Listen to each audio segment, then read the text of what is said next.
هەر تایبەت بە پرسی بەشداری نەکردنی پارتی دموکراتی کوردستان لە پرۆسەی هەڵبژاردندا کەوا بڕیارە 10 حوزەیران بەڕێوە بچێت گفتوگۆ و شرۆڤەی زیاتر دەکەین بە میوانداری بەڕێز دکتۆر زانا مەلاخەلیل سەرۆکی فراکسیۆنی پارتی لە خولی پێنجەمی پەرلەمانی کوردستان کا بە سوپاسەوە لە ستۆدیۆ لەگەڵمان ئامادەیە. دکتۆر بەخێر هاتی، سوپاس بۆی کە ئامادەی لەگەڵمان. ئیدی لەمڕۆوە لە دوای ئەو بەیاننامەی مەکتەبی سیاسی پارتیەوە شرۆڤەکان گەرم و گوڕە بن و گفتوگۆی گەلێک ئەم پرسا کرد. با من بۆ دەست پێ بکەم لەگەڵ بەڕێستا بەرمەبنای ئەم بڕیارەی پارتی چی بوو لەم کاتەدا؟ زۆر سپاس، سلااو لە جەنابتان لە بینەرانی عزیز. طبعاً بەتەکی شرۆڤەکان گەرم و گوڕ دەبن چونکە پارتی ئەو هێزەیە کە دەتوانێت بڕیاری یەکلاکەرەوە لە هەرێمی کوردستان بدات و ئەمەش دەسەلمێنرێ و ئەمڕۆ سەلمێنرا. ئەمە پارتی دیموکراتی کوردستانە لە هەرێمی کوردستاندا بڕیارەکان لای ئەون، لای خەڵکی تر نییە. ئەمە تەنها بۆ پێشەکەیەک بۆ قسەکانی جەنابەت. تاوان ئێمە لە بابەتی بەشداریکردن یا بەشداری نەکردنی هەڵبژاردن پارتی دیموکراتی کوردستان لە یەکەم هەڵبژاردننی پەرلەمانی کوردستانەوە بەر لە ئەنجامدانی هەڵبژاردن جەنابی سەرۆک بارزانی وەک یەکەم سەرکردەی سیاسی لە هەرێمی کوردستان داوای ئەنجامدانی هەڵبژاردننی کرد. بۆیە ئەنجامدانی هەڵبژاردن وەک پرەنسیپێکی دیموکراسی و پیادەکردنی لە هەرێمی کوردستان بەرمەبنای بڕیاری جەنابی سەرۆک مەسعود بارزانی بووە. بۆیە بەشداریکردن یا بەشداری نەکردنی پارتی دیموکراتی کوردستان وابەستەیە بەو سیستەمە و بەس بەو زامنکردنی سیستەمی دیموکراسی لە هەرێمی کوردستان و ئەو گەڕانەوەی ئەو مافەیە بۆ هاوڵاتیانی هەرێمی کوردستان کە 2 ساڵە برادرانی یەکێتی نیشتیمانی کوردستان بوونەتە بربەست بۆ ئەوەی هاوڵاتیانی هەرێمی کوردستان پیادەی ئەو مافەی دیموکراسی خۆیان بکەن لە هەرێمی کوردستاندا. بۆیە بەلای پارتی دیموکراتی کوردستان ئەنجامدانی هەڵبژاردن گرنگە و بەردەوامیدانە بە سیستەمی دیموکراسی و پرۆسەی دیموکراسی لە هەرێمی کوردستان و جیاوازە لەگەڵ لایەنەکانی دیکە. پارتی بایکۆتی هەڵبژاردن ناکات، پارتی ناچێتە ناو هەڵبژاردنێک کە بەو سیستەمە بێ کە دامەزراوەیەکی نادەستوری لە عێراقدا بەسەر دامەزراوەیەکی دەستوری هەرێمی کوردستان کە پەرلەمانی کوردستانە بیسەپێنێت. ئەمەی دادگای بەناو فیدرالی لە عێراقدا بڕیاری لەسەردا خۆی بە زمانێکی سادەتر بە خەڵکی کوردستانی بڵێن. دادگا کاری ئەوەیە کە یاسا جێبەجێ بکات، پەرلەمان کاری ئەوەیە یاسا دەربکات. ئەم دادگای خۆی هێنایە شوێنی پەرلەمان، یعنی لە هیچ شوێنێکی دنیادا نییە دادگا یاسا دەربکات. ئەمەی دادگای عێراقی کردی، ئەم دادگای نادەستوریە دەرکردنی یاسایەک بوو. لە یاسایەکەش گرنگتر ئەوە بۆ ڕێنمایەکانی ناجێبەجێکردنی یاساکەشی دیاری کردووە کە بە چەند شێوازێک، یعنی کەواتە ئەمەی دادگای فیدرالی عێراق کردی لە جیاتی پەرلەمانی کوردستان بوو. بۆیە ڕەتکردنەوەی ئەم سیستەمەیە لەلایەن پارتی دیموکراتی کوردستان. بۆیە دەتوانین بڵێن ئەوەی پارتی دیموکراتی کوردستان ئەمڕۆکە کردی بەشێکی تەواوکاریە لەو مێژووە پڕخەباتەی پارتی دیموکراتی کوردستان کە بووەتە پارێزەری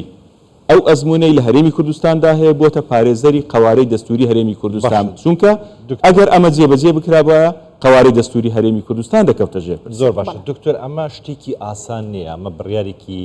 گرنگە چونکە بە پێی هەڵبژاردنەکانی ڕابردوو پارتی هێزی یەکەمە لە هەرێمی کوردستان.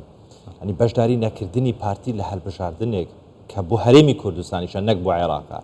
ینی ئەمە ئاسانە، هەڵبژاردنەکان بەڕێوە دەچن، ئەمە چۆن دەبێتن؟ بزانی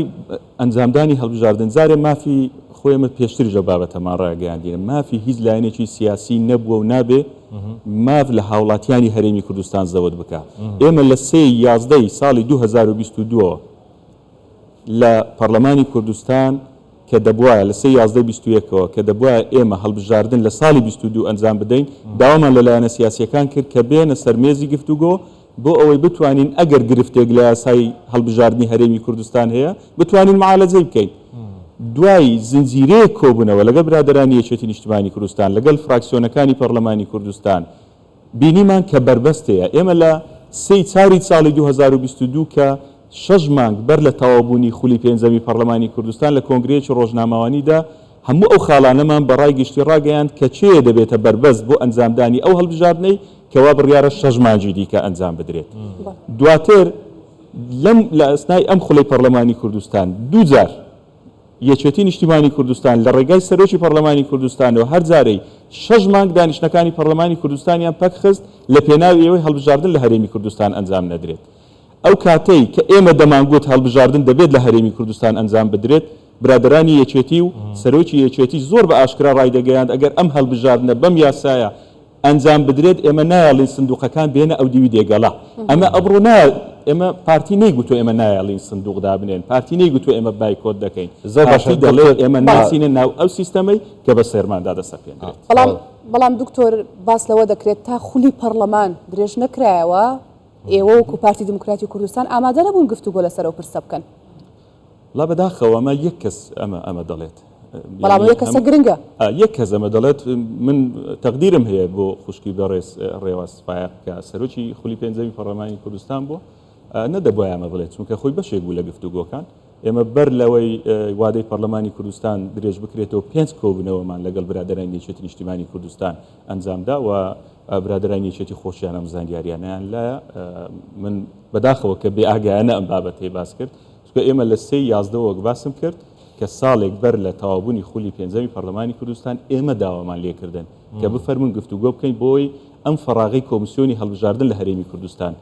معالەجە بکەین و ئەگەر گرفتێکتان لە یاسای هەڵبژاردن هەیە بفەرمون با چارەسەری بکەین ئەوەی برادرانی یەکێتی ویستیان لە یاسای هەڵبژاردندا جێگای بکرێتەوە لە بابەتی فرەبازنەیی لە دەنگدانی ئەلکترۆنی و بۆ بابەتی شەفافیەتی ئینتیخابی لە هەرێمی کوردستان چی بابەتێک پێویستیان بێ جێگای بکرێتەوە ئێمە جێگامان کردەوە تاوای لە هاتبوو لە دانیشتەکانی شاندی پارتی یەکێتی برادرانی یەکێتی بە ئێمەیان گوت ئەرە خێرە بە هەموو شتێک رازی خێرە بە هەموو شتێک رازین یعنی ئێمە بە هەموو شتێک رازی بووین یعنی بەڵام بابەتەکە ئەوە نەبوو کە یعنی ئەم داوایی برادرانی یەکێتی کردیان لە دادگا و پەنابردنە بەر دادگا بابەتەکە تەنها بۆ دابەشکردنی هەرێمی کوردستان نەبوو بەسەر چواربازنەی هەڵبژاردن بابەتەکە بابەتێکی گرنگ بوو کە لێدان بوو لەو ئەزمموی پێکەوە ژیان لە هەرێمی کوردستان چونکە ئەمەی کرا لێدانە لە ئەزمموی پێکەوە ژیان کە یەکێکە لە شانازیەکانی هەرێمی کوردستان ئەمە بابەتەکە بەلای زۆر باشە دکتۆر جەناب دەڵێ زۆر هەوڵماندا لەگەر یەکێتی کە بێتە ژێربار بۆی هەڵبژاردنەکان لە کاتی خۆیدا بەڕێوە بچن کە چین نەکرا دوای بەیاننامەکەی ئێوە وەکو پارتی دموکراتی کوردستان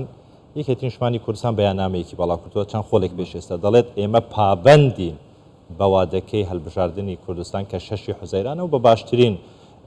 هەڵبژاردنیش دەزانێتن بۆ چارەسەرکردنی کێشەکانی سیاسی لە هەرێمی کوردستان ئەمە چۆن دەیبینی بۆ لە ئێستاە یەکێتی پابەندە لە کاتی خۆش نەداهاتە ژێربار بەر لە 6 حوزەیران 3 جاری تر لەلایەن بەڕێز سەرۆکی هەرێمی کوردستانەوە وادەی هەڵبژاردن دیاری کراوە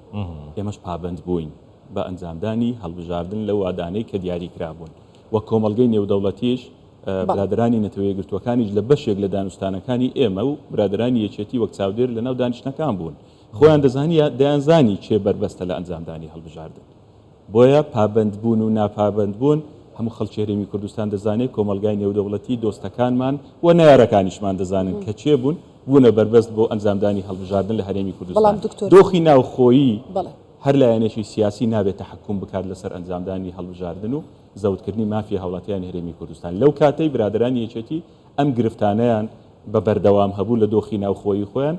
گرفتی زۆریان بۆ ئەنجامدانی هەڵبژاردن دروست دەکرد ئەم ڕۆکە بیانەوێت ینی ئێستاش بەڕای من بەلای برادرانی یەکێتی هێندە گرنگە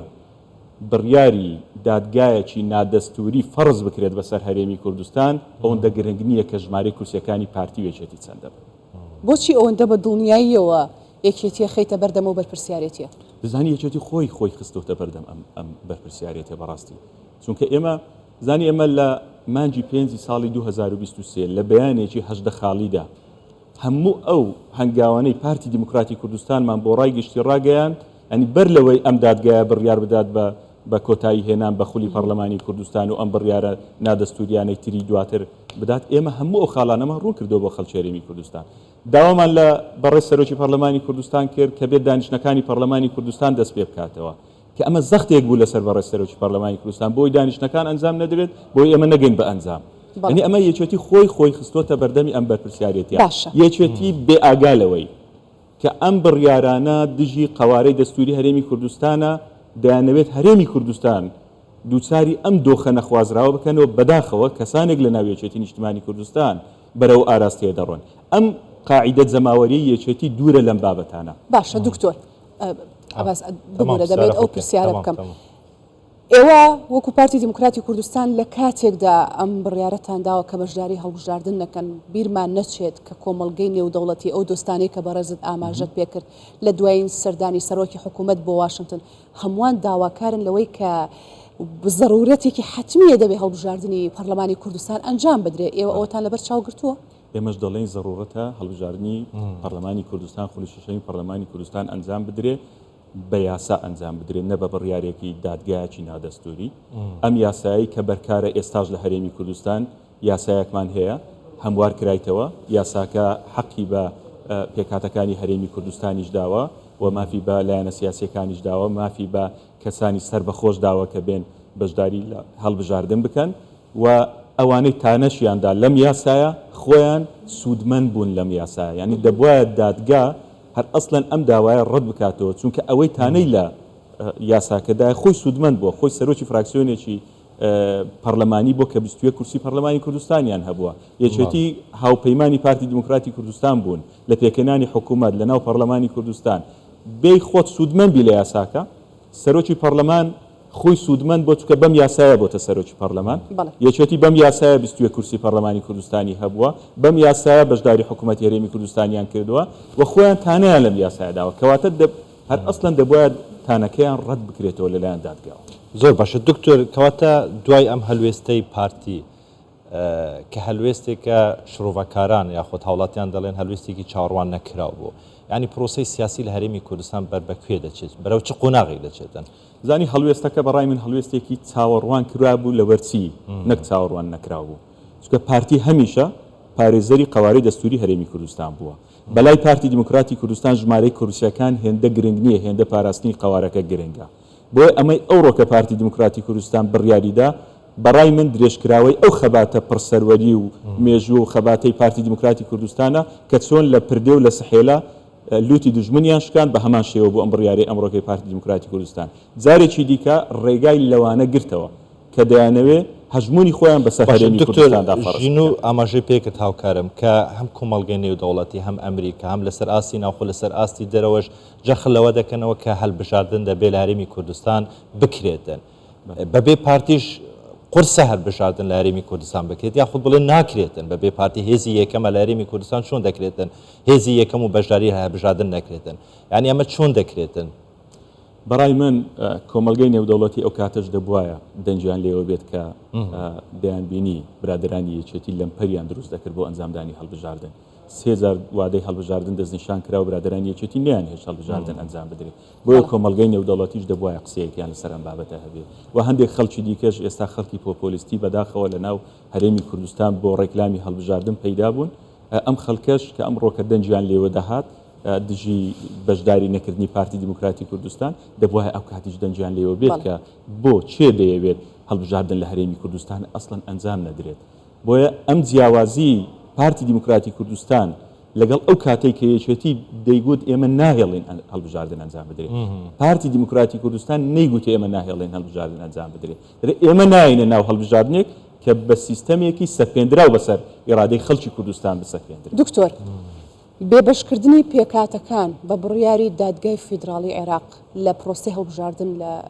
پەرلەمانی کوردستان تا چەندە کاریگەری هەبوو بەسەر بڕیارەکەی پارتیەوە بۆ بەشداری نەکردن لە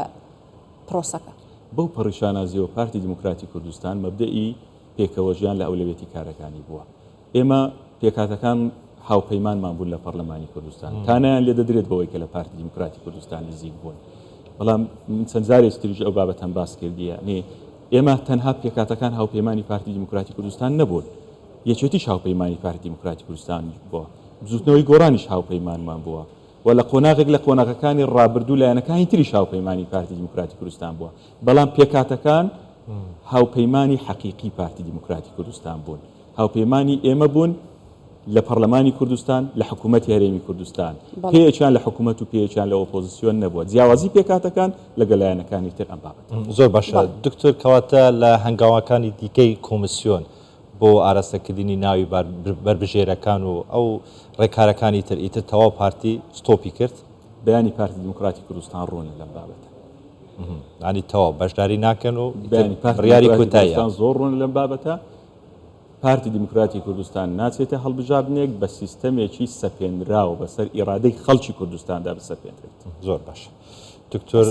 زانا مەلا خالد سەرۆکی فراکسیۆنا پارتی لە خۆڵا پێنجەمە پەرلەمانی کوردستانی گەلێکی سوپاس بۆ شروع بێنێت. سپاس بۆ ئامادەبوون. دەست خۆش.